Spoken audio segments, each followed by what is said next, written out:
చూస్తున్నారు ఇరాన్ ఇంకా ఇజ్రాయెల్ మధ్య భీకర యుద్ధం కొనసాగుతుంది. అయితే ఇప్పుడు ఈ యుద్ధంలోకి చైనా ఎంట్రీ ఇచ్చిందా అంటే అవును అనే సమాధానం వినిపిస్తుంది. ఎందుకంటే ఇరాన్ లోపలికి చైనాకి సంబంధించిన ఒక కార్గో ప్లేన్ వచ్చింది. కానీ యుద్ధం స్టార్ట్ అయ్యి ఇప్పటికీ 5 రోజులు కావస్తుంది. ఇరాన్ తన గగనతలాన్ని కూడా మూసేసింది. కానీ చైనాకి సంబంధించిన ఒక కార్గో ఫ్లైట్ ఇరాన్ లోపలికి ఎలా వచ్చింది అనే క్వశ్చన్ మార్క్ ఇప్పుడు రైజ్ అవుతుంది.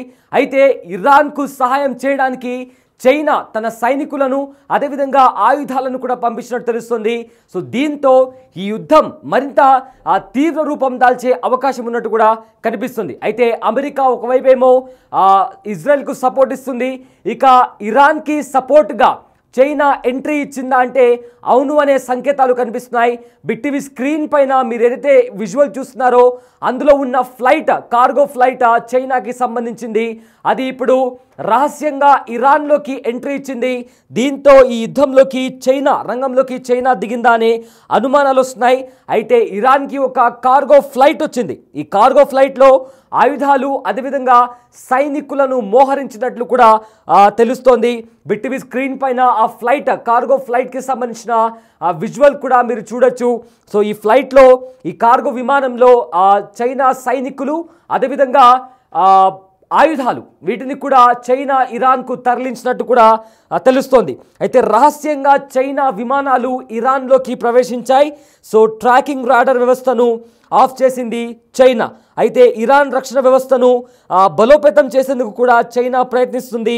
సీక్రెట్ ఆపరేషన్తో ఇరాన్ చైనా మధ్య సత్సంబంధాలు కొనసాగుతున్నాయి. అయితే పాక్ ద్వారా సమన్వయం కుదిరినట్లు కూడా వార్తలు వస్తున్నాయి. 11 ఏళ్ల తర్వాత మిత్ర దేశాలుగా మారాయి ఇరాన్ ఇంకా చైనా. అయితే పాక్ మద్దతుగా ఉన్న చైనా ఇరాన్కు సహాయం చేస్తున్నట్టు తెలుస్తుంది. ఇక ప్రస్తుతం ఏదైతే ఆ పరిస్థితులు నెలకొన్నాయో ఇరాన్ ఇంకా ఇజ్రాయెల్ మధ్య ఏవైతే ఘర్షణ వాతావరణం యుద్ధ వాతావరణం చోటు చేసుకుందో ఈ పరిస్థితుల్లో చైనా ఇరాన్కు సహకారంగా ఉండడానికి ముందుకు వచ్చినట్టు తెలుస్తోంది. ఇందులో భాగంగానే ఏదైతే చైనాకి సంబంధించిన ఒక కార్గో ఫ్లైట్ చాలా పెద్ద కార్గో ఫ్లైట్ అది బిగ్ స్క్రీన్ పైన ఆ ఫ్లైట్కి సంబంధించిన దృశ్యాలు కూడా మీరు చూస్తున్నారు. అందులో చైనాకి సంబంధించిన సైనికులు అదేవిధంగా ఆయుధాలను కూడా చాలా సీక్రెట్గా చైనా ఇరాన్కు తరలించినట్లు కూడా తెలుస్తోంది. అయితే 11 సంవత్సరాల తర్వాత చైనా ఇంకా ఇరాన్ మధ్య సంబంధాలు మళ్ళీ మెరుగుపడినట్లు కూడా కనిపిస్తోంది. అయితే అసలు రానున్న రోజుల్లో ఏం జరుగుతుందా అనే తీవ్ర ఉత్కంఠ కూడా నెలకొంది. ఎందుకంటే ఇజ్రాయెల్ తరపున అమెరికా ఇప్పటికే డైరెక్ట్గా కాకుండా ఇండైరెక్ట్గా సపోర్ట్ చేస్తుంది ఇజ్రాయెల్కి. అండ్ ఆల్సో ఇరాన్లో ఉండే ప్రజలు వెంటనే తక్షణమే ఖాళీ చేసి వెళ్ళిపోవాలంటూ కూడా అమెరికన్ ప్రెసిడెంట్ డొనాల్డ్ ట్రంప్ కూడా ట్వీట్ చేశారు. మరోవైపేమో పాలస్తీనాని ఆక్రమించుకున్న నాన్ పాలస్తీనియన్స్ ఎవరైతే ఉన్నారో వాళ్ళు కూడా వెంటనే ఆ ప్రదేశాన్ని ఖాళీ చేసి వెళ్ళిపోవాలని కూడా ఇరాన్ కూడా హెచ్చరించింది. అండ్ ఆల్సో ఎవరైనా ఇజ్రాయెల్కు మద్దతు తెలిపే ప్రయత్నం చేసినా లేదా ఇజ్రాయెల్కు మద్దతు తెలిపినా ఇజ్రాయెల్ తరపు నుంచి డిఫెండ్ చేసుకోవడానికి ప్రయత్నించినా కూడా వాళ్ళ ఆర్మీ స్థావరాలపైన అదేవిధంగా ఏ దేశమైనా కూడా అది అమెరికా కావచ్చు, ఫ్రాన్స్ కావచ్చు, బ్రిటన్ కావచ్చు, ఈ దేశాలపైన దాడికి చేస్తామంటూ కూడా ఇప్పటికే చాలా స్పష్టంగా ఇరాన్ చెప్పింది. సో ఇవన్నీ జరుగుతున్న నేపథ్యంలో ఇప్పుడు అమెరికా కూడా ఇరాన్కు వార్నింగ్ ఇచ్చింది.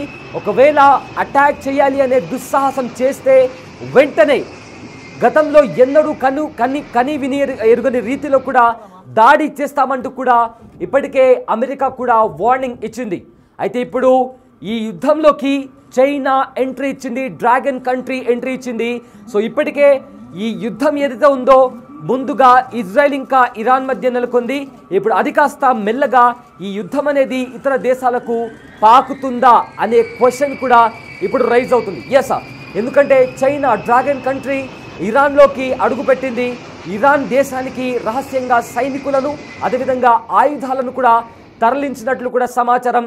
చైనాకి సంబంధించిన ఒక కార్గో ఫ్లైట్ ఇరాన్లో అడుగుపెట్టింది. దీంతో చైనా ఇండైరెక్ట్గా ఇరాన్కు సహాయం చేస్తుందా అనే ప్రశ్న రైజ్ అవుతుంది. సో ఏం జరుగుతుంది? ఎందుకంటే ఇప్పటికే చాలామంది విశ్లేషకులు కూడా చెప్పారు, ఒకవేళ పొరపాటున కూడా ఎవరైనా ఏ దేశమైనా కూడా ఈ న్యూక్లియర్ వెపన్స్ని వాడితే అది కాస్త మూడవ ప్రపంచ యుద్ధానికి దారి తీస్తుందంటూ కూడా ఇప్పటికే చాలామంది ఎక్స్పర్ట్స్ చెప్తున్నారు.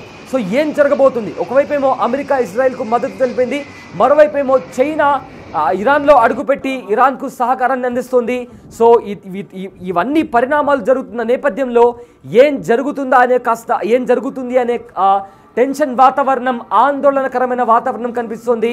సో ఫర్దర్గా ఇరాన్ తీసుకుపోయే చర్యలు కావచ్చు, ఇజ్రాయెల్ చేయబోయే దాడులు కావచ్చు, వీటన్నిటి మధ్య ఎలాంటి పరిణామాలు చోటు చేసుకోబోతున్నాయని ఒక క్వశ్చన్ మార్క్ అయితే చాలా పెద్ద మొత్తంలో వినిపిస్తుంది. సో ఫర్దర్గా ఇప్పుడు ప్రజెంట్ డొనాల్డ్ ట్రంప్ కూడా ట్వీట్ చేస్తున్నారు. వెంటనే ఏదైతే టెహరాన్లో ఉండే ప్రజలు కూడా టెహరాన్ని ఖాళీ చేసి వెళ్ళిపోవాలని కూడా అన్నారు. అండ్ రీసెంట్గా కూడా సీజ్ ఫైర్ కాదు కదా, అంతకు మించి ఒక తీవ్రమైన పరిణామం చోటు చేసుకోబోతుందంటూ కూడా ట్రంప్ కూడా ట్వీట్ చేశారు.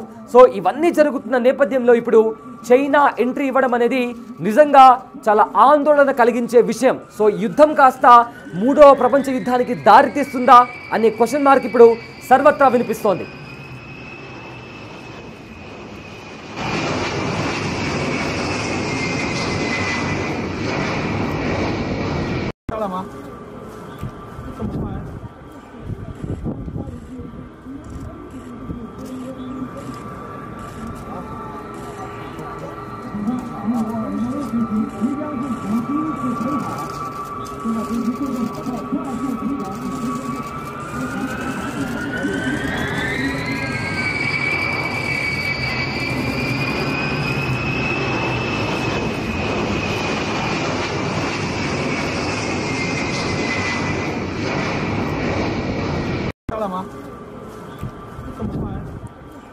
ఎస్, అయితే ఇజ్రాయెల్ ఇంకా ఇరాన్ మధ్య జరుగుతున్న యుద్ధాన్ని కారణంగా ఇప్పటికే చాలా వరకు కూడా ఏం జరుగుతుంది అనే ఒక చాలా వరకు కూడా టెన్షన్ వాతావరణం నెలకొంది.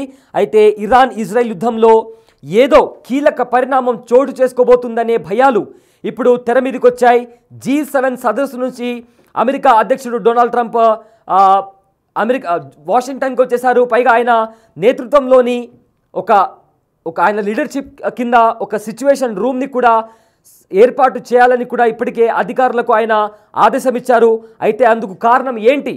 ఇరు దేశాల మధ్య శాంతి చర్చల కోసం ట్రంప్ ప్రయత్నిస్తున్నారని ఫ్రాన్స్ అధ్యక్షుడు ప్రకటించగా ఆ ప్రకటనను తోసిపుచ్చారు ట్రంప్.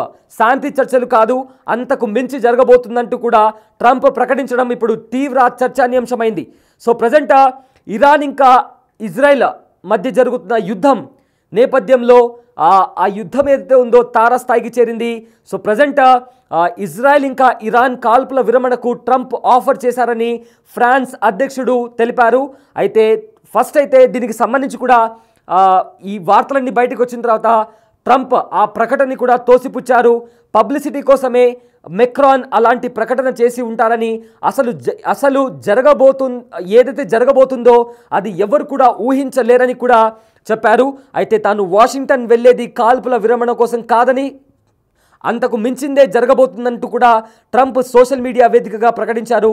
దీంతో ఇజ్రాయెల్ ఇరాన్ యుద్ధ పరిణామాలపై కూడా ట్రంప్ చాలా సీరియస్గా ఉన్నట్లు చాలా స్పష్టమవుతుంది. అదే సమయంలో ఈ వారంలో న్యూక్లియర్ డీల్పై ఇరాన్ ప్రతినిధులతో 6వ దఫా ట్రంప్ చర్చలు జరిపే అవకాశం ఉన్నట్లు ప్రచారం జరుగుతోంది.